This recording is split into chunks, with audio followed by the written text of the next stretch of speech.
He's Rick Tyler. And he's Dan Cashman. And I'm Lucas Richman, music director and conductor for the Bangor Symphony Orchestra. And I'm on the Ric And Dan Show. In Maine, we often hear, "You can't get there from here." These are the stories of the risk takers, The trailblazers. those who turn obstacles into opportunities every day and found their way. to get there from here. And today, There on the Ric And Dan Show. Captain Steuben gave you a tuxedo. Yes. No. He bought me my first tux. Yes. Gavin MacLeod? Gavin MacLeod. My mom actually dated him in college. Did they meet on a cruise? No. They were students at Ithaca College in New York in the theater department. Then years later, my parents were on Broadway in a play, and Gavin was in the play as well. Mm-hmm. So they all became very fast friends. Fast forward to living in Los Angeles, my mom was known in the Hollywood community as the lady with the brochures, or the lady with the purse. One or the other. She would always carry multiple brochures in her purse to hand out and say, "My son is doing this and my daughter is doing that," at every function where they would go. So their son, me, I was making my debut with the Young Musicians Foundation debut orchestra in Los Angeles, and my father had bought me, well, we went to a discount men's warehouse kind of thing in the San Fernando Valley, and I never had a choice in terms of what I was actually going to be wearing. My father got a bargain on a blue corduroy suit. And Let's drink that in for a moment. Yeah. I mean, I think one or the other would be laugh-inducing. Corduroy alone or blue. But blue corduroy, it Wrongs just don't make a right. no. thankfully, it was dark blue. So you didn't go with the powder blue? No. Oh, okay. No. Because the rentals for for proms and gymnasiums at high schools could have paid for it. That's true. So you had a tux thanks to your dad. No. This is not a tux. This is a blue corduroy suit. It was a suit. Oh. That was the issue. So my mom had handed one of her brochures to her dear old-time friend, Gavin MacLeod, and he and Patty came to the concert that I was conducting, and I came on stage. Gavin leaned over to my dad and said, "What the F is he wearing?" No, you weren't there for that conversation. You were busy. Yes. Do you know what your dad's response was to Gavin MacLeod? Well, my father always had this stentorial kind of, he's wearing a suit, so what's wrong with it? Yeah. And after the concert, Gavin came up to me and said, "I'd like to buy you a tux." Didn't lead into it with anything about the suit that you currently had. No, Just no. fresh out of the blue. There wasn't a Caddyshack moment. On you, it looks good. Yes. No. Yes. So he said, "And I'll pay for it." And my dad was like, "Yeah, awesome, Free. That's our favorite price. Do you still have it? No. Either one, the blue suit or the... Neither. Okay. Neither. And the tux at this point would fit my thumb. Which, by the way, I think would be hilarious. Just to, you walk out one day, you're in your own tails, and then you give everyone a thumbs up, and your thumb is wearing a tuxedo. A postscript to this. Really amazing story. Richard Kaufman is a conductor, and he was the head of music at MGM TV Music for years and years. He became very friendly with Gavin through the years and actually invited Gavin to start conducting orchestras, just as a whim, kind of here and there. And so Gavin had a series of batons. After he passed, my mom and I went to his memorial out in Palm Springs, and Richard Kaufman told the story that after Gavin had passed, Patty, his wife, had gone through drawers and found Gavin's batons. And I'm sitting there, and this is a complete surprise to me. Richard says Patty wanted to make sure that one of these batons went to Lucas Richman. Wow. And I bet you have that. I have absolutely. I have Gavin MacLeod's baton. Do you use it, or do you keep it in a special place? No, I wouldn't dare do that. I could see you conducting the Bangor Symphony Orchestra with Gavin MacLeod's baton. People would be fascinated by that. Maybe it's possible.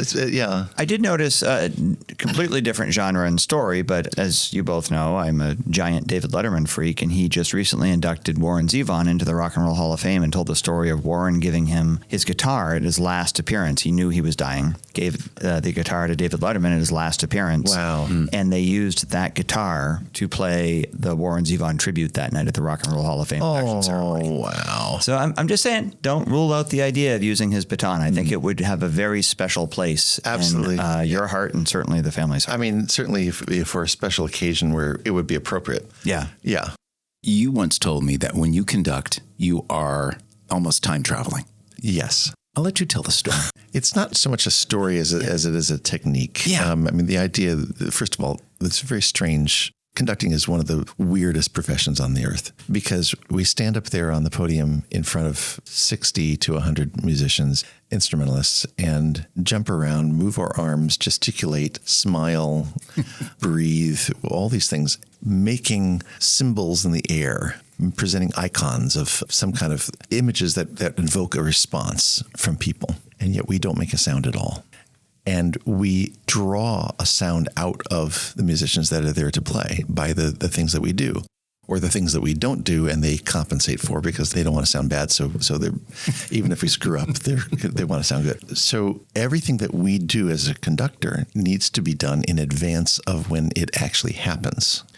If I give an indication with my arm for the music that's about to happen, it is done in the future of what you're about to hear. Because if I have my hand come down on a downbeat without any kind of indication of what the music is that's about to happen, and I come down at the same time the sound happens, I can't do anything about the sound because the sound already happened. Yeah. So I have to be hearing the music as it's happening, but also planning for everything that's about to happen, conducting in the future, planning for each beat, each measure, each entrance, each articulation, each phrasing, each tempo. All these things need to be indicated in advance. And at the same time, you're keeping a mind on the person that is sitting in row B or row H or double H because they're hearing it just that moment after. Well, to be honest, I'm not thinking about the audience too much because if I thought about the audience, if I thought about the audience, then I'd be performing. I'm not performing. I'm not trying to create a ballet that shows what the music represents. That would be performing for the audience. My goal, my job is to nurture the best performance from the musicians that I can by the things that I do on the podium. And I'm in the moment and in advance of the moment, bringing that response out. When did you know this is what you want to do? I've been conducting since I was about 15. And when people want to study conducting with me, I ask them two questions. Why do you want to be a conductor? And some people will say, well, I love the music of Beethoven and I love Mozart. And that's not a good answer. Millions of people love that music. Conducting is about leadership. It's about having the confidence to work with other people and collaborate. And yes, you have to be knowledgeable and you have to be informed about what it is that you're doing, but it's not about you. And a lot of conductors think it's about them, where they'll stand up there and close their eyes and listen to the music as they're waving their arms. And I am not interested in that person, in that conducting at all, because that person is hearing a magnificent soundtrack in their head, but it has nothing to do with what their job is. Their job is to facilitate beautiful music that comes from the musicians playing and be as selfless as possible, with also having enough ego to have the strength to be a leader, but then also be able to step back and let them take the recognition. The other question that I ask is, why do you deserve to be the person on the podium telling all these people what to do? Oh, I bet you get some doozies of answers for that one. Usually I don't get a good answer at all. Usually it's like, And just in case we're ever asked, what's the right answer? I don't feel like you want to give it away in a public forum. I think that's like, all right, well, teacher giving away the answers to the test before the test. If the person talks about the things that I just talked about, leadership, then I know they're on the right path. If they say, well, I went to school, I know good technique, it's like, no, that's not what it's about. It's not what it's about at all.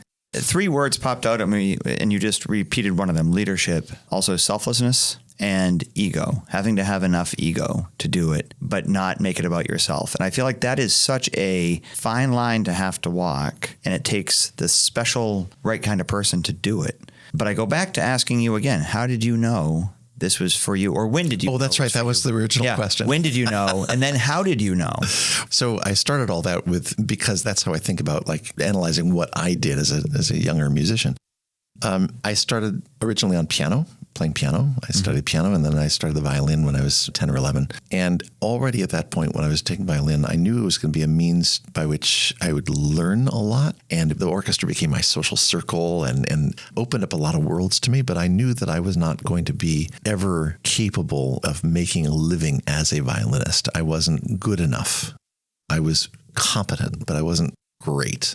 And at the same time, in those first few years, I was playing piano. I was playing for shows, musical theater shows. I was doing rehearsal piano. And I loved the idea of being in charge in that kind of way. I knew how to help people learn their music. And then suddenly the opportunity came up. My high school teacher, I always credit him, Robert Krasinski, at Taft High School in Woodland Hills, California.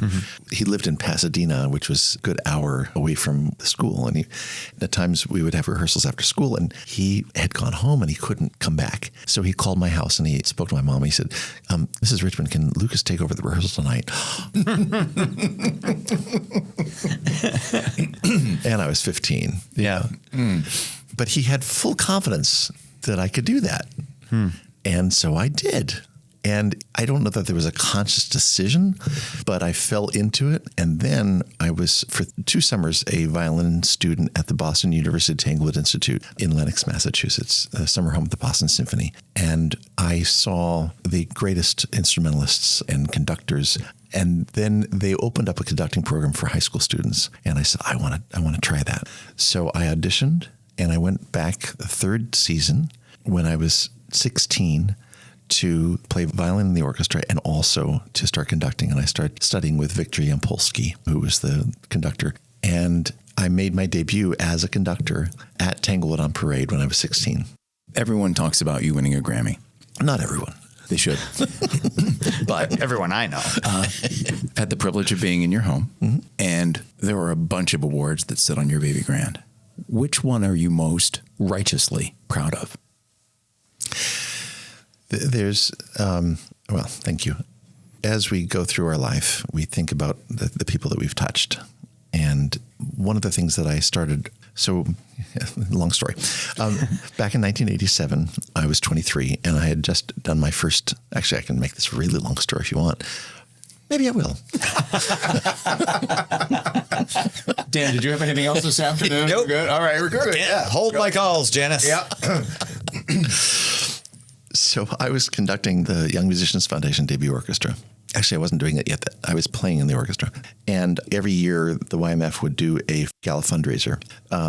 Because it's situated in L.A., we had a lot of the great film composers involved. Henry Mancini, David Rose, Lala Schifrin, John Williams, one after the next. I knew 3 out of 4. David Rose, you know, from The Stripper. Yes, David Rose and his orchestra. It's the third one there. Lala Schifrin? Yeah. Bum, bum, bum, bum, bum, bum, bum, bum, The bum, Mission bum. Impossible Yes. theme? Oh, yeah. Wow. Yeah. Do you have to pay licensing for that now? Not for the version that you shared with us. No, I don't know. So we're safe. So John came in and conducted one year, and he did E.T., and they asked me to play piano for it. And in fact, side note for this very, very long story, John Williams was Johnny Williams when he started out. And do you know that John Williams played piano on the recording of Henry Mancini's Peter Gunn? When you hear the piano, that's John Williams playing. Wow. I had no idea. Yeah. No idea. Yeah. But he's billed as Johnny. Yes. And not John, so that's why we didn't recognize his name. Yeah, and Johnny Williams also wrote the Lost in Space first theme. It says Johnny Williams. Johnny Williams, but it's John Williams. Yeah. Yeah. Never knew that. Yeah. Also, Jerry Goldsmith was very involved in the YMF, and Jerry actually wrote the theme music for my father's TV show. My father is an actor, was an actor, Peter Mark Richman, and he had a TV show, I think in 1962-63 season called Kane's 100, and Jerry Goldsmith wrote the theme music for that. But I digress a lot. So John, That's why the story's long, but it's okay. We love this. So John had, because I played the ET and this and that, he was doing a week of concerts with the Houston Symphony and invited me to go to Houston to be his cover conductor. So I went down to Houston, and there he was doing music from the movie The Reavers, a Mark Rydell film, which starred Burgess Meredith and Steve McQueen. And Burgess Meredith was the narrator for The Reavers, and he was there for the week doing this. And we had a very good rapport. After that week, John invited me. I told him that I had just written my first film score. And he said, "Oh, you should show it to me." And so I actually went to Amblin Productions and met with him in his bungalow and showed him my music. And he was interested in maybe my orchestrating for him and this. So the whole point of this is you never know how things are going to progress and what along the way, the people that are going to be part of your life as mentors and that you will then also be a mentor to. So 1987, BMI, Broadcast Music Incorporated, started a workshop for film composers taught by Earl Hagen. He wrote the Andy Griffith Show theme. Yeah. Which had lyrics, by the way. Yes, it did. Did. Yes. Yeah, had somebody get down a fishing pole, I think was the... Yes, yeah. I'm learning so much today. Right. He wrote the music for the Dick Van Dyke Show. He wrote I Spy, a whole bunch of stuff. And Earl was just a wonderful, wonderful gentleman. He taught a workshop for 10 years, giving up-and-coming composers the opportunity to work with an orchestra and learn how to write music in sync with film and that sort of thing. So when Earl stopped doing that workshop 10 years later, I had a meeting with Doreen Ringer-Ross, who was in charge of, at the time, of film and TV music at BMI. And I said, I'd love to give back. What can I do? And we devised a conducting workshop. So I created with that the BMI conducting workshop for film composers. And for the next 23 years, I taught a seminar with between 8 and 10 composers every year, teaching them over, it's like almost 200 conductors, the rudiments of conducting. And it was, for some people, they to this day say it was life-changing. And so you ask about the award on the piano. I am coming back to it. Doing that workshop has tangentially given back, I was recognized by BMI for doing that workshop and my involvement in giving back, but tangentially, it has given me so many opportunities to do miraculous things that I would never have thought of. I didn't plan for, but it was clear that I touched people's lives in a certain way. Two of the things that I will tell you about right away. The Grammy you mentioned came about as a result of the fact that Christopher Tin took my conducting workshop. And years later, he was putting together an album of his music called Calling All Dawns. And he hired me to conduct the Royal Philharmonic Orchestra at Abbey Road. And we recorded this album, which included a track known as Baba Yetu, which is the Lord's Prayer sung in Swahili. If you haven't heard this, it's a beautiful, beautiful piece, and it's sung by choirs all over the world. In fact, it's also the music for the fountains in Dubai. If you just Google Baba Yetu, Babayetu, Fountains of Dubai, and you'll see my recording with the Fountains of Dubai and the choreograph to the music. Wow. And I didn't know that I was eligible for a Grammy from that album. But I learned very quickly that if you have been involved in at least 51% of the recording, you are eligible for a Grammy. And suddenly I got something in the mail, and I was like, "Oh, wait, I'm nominated for a Grammy." That's how they contact you? They just send you like something in the mail saying, "Congratulations, you're nominated for a Grammy"? Yes. Was it actually a letter or a postcard or? It's like Publishers Clearinghouse, but with a Grammy up the door. Did you have to order a magazine subscription? No. I did. Then I called Chris. I said, What's this about? Was Chris as surprised as you were? No, because he had done his work and he really let people know about the album, that people heard it and they loved it. And then it came down to the nominations. We were up against Bobby McFerrin, Jesse Norman, Yo-Yo Ma, and Matt Heimovitz. So I didn't even bother going out because I thought, well, gosh, none of those people, they're going to win. And then Laurie Anderson announced the winner of the classical crossover album, Lucas Richman. And where were you? You weren't there, so where were you when I was sitting in my pajamas in front of my computer. Just think you could have been there wearing your suit. I could have my blue corduroy suit. Even more recently, Howard Drawson is a composer in Los Angeles who took my workshop, and he's been working with Terrence Blanchard on a number of films with Spike Lee. And then the opportunity came where Spike Lee asked Howard to write the score for his newest film with Denzel Washington. And the movie is called Highest to Lowest. And the first call that Howard made after he got the go-ahead with Spike was to me. And he said, I want you to conduct my film score. So that just came out, the Highest to Lowest. Your dad, did he want you to be an actor? No. Follow in his footsteps? No. He was so proud of me that I was not an actor. And I was happy that I wasn't, because then he couldn't critique me. He knew nothing about music. Did he try? No. Okay. No. Every once in a while, my dad tries to critique what I'm doing, and I'm just, thank you, Dad. Thank you. No, the only thing I ever remember, like a critique in terms of like an artistic performance thing, was when I was on stage in high school doing shows. And I actually am a member of SAG because I've been in this and that. But I was playing one of the sailors On the Town, and we were doing that in high school. And he said, "Very nice job, good show. But Lucas, when you come into Coney Island and you're supposed to be looking for somebody, you can't just be smiling, standing there. Like it doesn't make sense." So Thanks, Dad. I appreciate that. Has it always been easy? What? Nothing. So I don't even know what you're talking about, because nothing's easy. You make it look easy conducting the Bangor Symphony Orchestra, coming to your house, seeing the awards that you've earned. I know there was a lot of hard work, but someone might think it was easy. Has it been easy for you? No.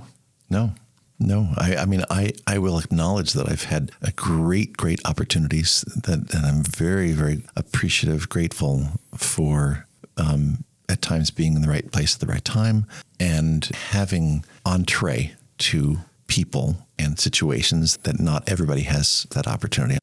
It's been extraordinary, but I have worked very hard, and if I make it look easy, I appreciate that. I've been conducting for 45 years, and I'm still trying to get it right. And people ask, do you get nervous? Absolutely. The week leading up to a concert, if it's music, especially if it's a new piece that I don't know, there's a lot of stress involved because I don't want to let people down, and I'm supposed to be in charge. And when you're making a film or you're doing a play or you're doing a ballet, there's a lot of rehearsal. There's a lot of time as an ensemble working on things. And soap operas, no, because that's a fast turnover. But with the Bangor Symphony, we have less than 4 rehearsals. We have 3.5 rehearsals essentially to put together a full afternoon of music at the highest possible level. So I have to be completely focused the entire time. And often if it's a piece that I've never conducted, which happens a lot, I need to inhabit that music as if I own it and I know it. Because I'm the leader, I can't look lost and say, please help me and save my butt. I have to be in charge, not just, like I'm one of you. We're all in this together. I mean, we are all in this together, but I do need to lead. So it takes a lot of work in advance. Thankfully, I'm very lucky to be a quick study. So I can see a score, I can understand what the makings are of it very quickly. And as a composer, because I've written a lot of music, I understand more quickly what a composer has done because I can see on the page, I understand that's that kind of thing. And so my musculature automatically goes to, it's that kind of thing. Even though it's brand new, I can respond. You said you're lucky to be able to do that. I don't think that's lucky. I think that is your years of work and the things that are not easy that you've done to hone your craft and your skill sets. I don't think there's any luck there at all, respectfully. I appreciate that. I'm saying I'm fortunate that people receive information differently. And some people need to spend hours to parse away to the core of something. Something in the way that my brain is put together, I am able to analyze things very quickly. So years ago, Basil Polidorus, the composer, he wrote the music for Conan the Barbarian, and he had done a film score for a movie called Breakdown. And I got a call at 8 o'clock in the morning from my friend who is the guy who puts together the orchestras. And he said, Lucas, Basil's sick this morning. Can you come in and conduct the session? Can you be there at 9? Okay, sure. And the music will be there. 1 hour? Oh, yeah. 1 hour notification? Oh, yeah. And so I'm waiting for the music. The session starts at 10. Music doesn't come. 10 o'clock, music shows up. All the musicians are there. Okay, Lucas, go. So I've never seen the music before. And the first thing up is a cue towards the end of the movie. And if you ever see it, there's a chase with a Big Mac truck and a scene with a bridge and the truck falls down or crashes. Something happens. So it's very complicated, and the music is very complicated. In musical terms, it's a multimeter. So it's not just 4/4. It goes to 5/8 and 6/8, and it's very complicated from bar to bar, bar to bar. So I looked through it very, very quickly, and then, okay, let's go. So went through this 5.5-minute cue, and they said, okay, Lucas, come into the booth. Let's listen back. I went into the booth, and the engineer said, dude, how'd you do that? You're telling us of how complicated it is, explains why recently, before a performance of the Bangor Symphony Orchestra, you might have left your suit at home. I now understand.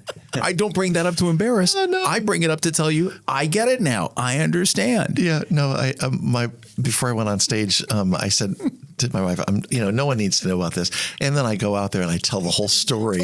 I told everybody. Center for the Arts. That we had rehearsal. We have that an hour sound check at 12:30 to 1:30. And then at 2 o'clock for the 3 o'clock show, I started looking for my clothes. It's like, wait, oh no, wait, I didn't bring it. It's sitting on the chair at home.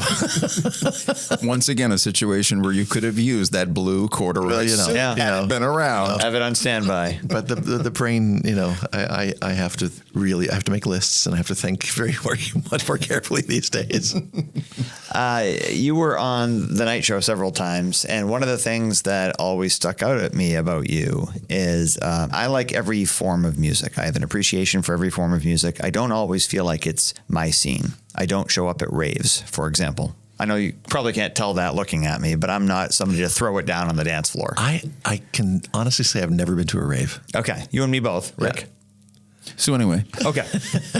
I never really felt like when I was growing up and I had an appreciation for symphonic band and classical music, I just didn't feel like I knew enough about it to show up. I enjoyed listening to it. But talking with you, somehow you make it more relatable for somebody like me who's not as well versed in it, but you have a unique way, a skilled way of communicating about it so that I feel like I understand it better. Is that something that you even realize you do, or is it your passion and knowledge of it that just comes forward in the conversations? Thank you for the question, and thank you for having me on your show. And thank you for asking me back to your show. Yeah, because you were always a great guest every single time. Thank you. We all want to be understood. Not all of us make an effort to be understood. And I think that's something in a person's character that is important to nurture. I'm in a business that is often thought of as elitist because classical music can be that untouchable art that exists on a golden pillar someplace in the sky. And don't clap between the movements because you're going to offend the dead white European men who wrote the stuff. But life is life. And bottom line, we want to communicate and talk. And if I say something, I don't want people to not understand. So I think what you might be speaking of is how I want to tell a story that people understand. And so inherently, as I'm talking, I'm trying to figure out the way to, not without talking down, because I don't want to have the sense of superiority. I want to have a conversation. And there are no stupid questions. Well, there are sometimes. But have you listened to our podcast? Yeah, it's 90% stupid questions usually. So if somebody asks me a question, I value that because you know what? It takes a lot of courage to ask a question. And so the only thing I can do, the best thing I can do is to show that was of value and be clear about what it is that if I have an answer, and then be honest if I don't. What do you listen to that is not what you would conduct with the Bangor Symphony Orchestra? I love musical theater and jazz. And to be honest, I often don't listen to anything because there's so much noise in our world that I cherish the quiet. And that's such a beautiful music. Anytime you turn on music, it has much more value because there's intent in listening to that. So it's not just background music. If it's songs, I get distracted. I can't be working and have stuff on in the background because I listen to the lyrics. And then I start thinking, well, that's a bad rhyme. Why would you do that? Very easy for me to get distracted. And I'm not appreciating music in the same way that other people might, just because my ears are thinking about how the music was made. So silence. Silence often, yeah. But I love storytelling. So things that are in musical theater that tell stories and classics, in that level. And then if I'm really relaxing, I might put on other classical music, but it's not orchestral music. I love the combination of the piano trio. If you're out there listening to the Ric And Dan Show, and you Google Mozart piano trios, it really is my go-to for just a fresh breath. The other thing is, and he was a student of mine in my workshop, Jeff Beal wrote the music for House of Cards and a number of shows, including the show Monk. And the theme song that he wrote for the first year before Randy Newman wrote his song, the theme song, the guitar melody, that's like my happy music. If you put on the first track, Jeff Beal, Monk title music, it is like you just can't not smile. He just drove all of our listeners over to Spotify. Thanks. Thanks for listening to the Ric and Dan Show. Might not be here next time. I'm getting my bunions sanded. Ew. If you like what you heard, don't suppose you'd click that subscribe button. And maybe leave us a review on your favorite listening platform. 5 stars are our favorite. And next time you hear someone say, "You can't get there from here," you tell them to listen to the Ric and Dan Show.